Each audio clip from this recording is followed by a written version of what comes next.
미국의 힙합 가수 겸 음반 제작자 카니에 웨스트가 인종차별로 사망한 흑인 남성 조지 플로이드의 딸을 위해 학비를 지원하기로 했습니다.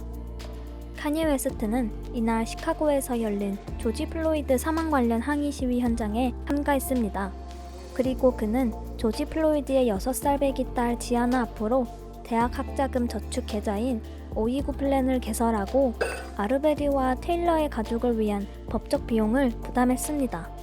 우선 조지 플로이드 사건에 관련해 간단하게 설명을 드려야 할 것 같은데요. 조지 플로이드 사건은 한 흑인 남성이 미네소타주 미니애폴리스에서 백인 경찰에게 체포되는 과정에 목이 짓눌려 사망한 사건입니다. 조지 플로이드는 46세의 아버지이며 그의 삶의 대부분을 고향인 텍사스 휴스턴에서 보냈습니다. 타고난 운동선수였던 그는 학교에서 스타농구 선수이자 미식축구 선수이기도 했죠. 그는 2007년 휴스턴의 주택 침입으로 무장강도 혐의로 기소되었고 징역 5년을 선고받았습니다. 그러나 몇 년 후 실직자가 된 그는 미니애폴리스에서 새로운 삶을 시작하기 위해 휴스턴을 떠났고 그곳에서 그는 트럭 운전사로 일했습니다. 하지만 코로나 바이러스로 인해 플로이드는 직장을 잃었습니다. 5월 25일 경찰관들은 플로이드가 위조된 $20 지폐를 사용했다는 직원의 전화를 받았습니다. 그는 미니애폴리스에 있는 한 식료품점에서 를 샀습니다. 당시 일하지 않았던 가게 주인은 플로이드는 단골 손님이며 어떤 문제도 일으킨 적이 없다고 말했습니다. 법원은 경찰이 그를 제지하고 그의 목을 압박하면서 그의 심장이 멈췄다며 조지 플로이드의 죽음을 살인사건으로 분류했습니다. 플로이드는 제지당하는 동안 심폐정지를 당한 것이죠. 병원 측은 플로이드가 평소 심장병과 고혈압을 앓고 있다고 말했습니다. 펜타닐 중독과 최근 필로폰 사용량도 적혀 있었습니다. 그러나 이러한 요소들은 사인의 결정적 요인이 아니었습니다.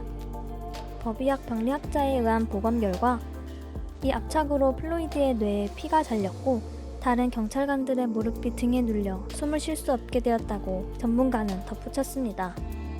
이 사건을 계기로 미국 전역에서는 인종차별을 반대하는 시위가 이어지고 있죠.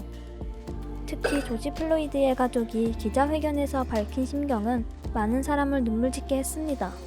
이날 그의 아내 록시는 딸 지아나와 함께 나와 그는 아버지로서 좋은 남자였고 딸과 함께 있을 때 행복해했다면서 경찰이 내 딸에게서 아빠를 빼앗아갔다고 말했습니다. 카니의 기부 소식이 전해지며 시카고 시위대와 나란히 걸어가는 모습이 공개된 후 많은 사람들이 그의 행동을 칭찬했습니다.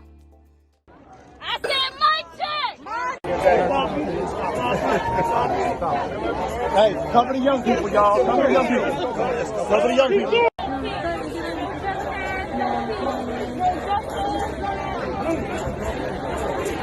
Hey, cameraman, don't Hey, stop, Mark. I'm right here. Yeah, cameraman, don't travel as well. Come on, man.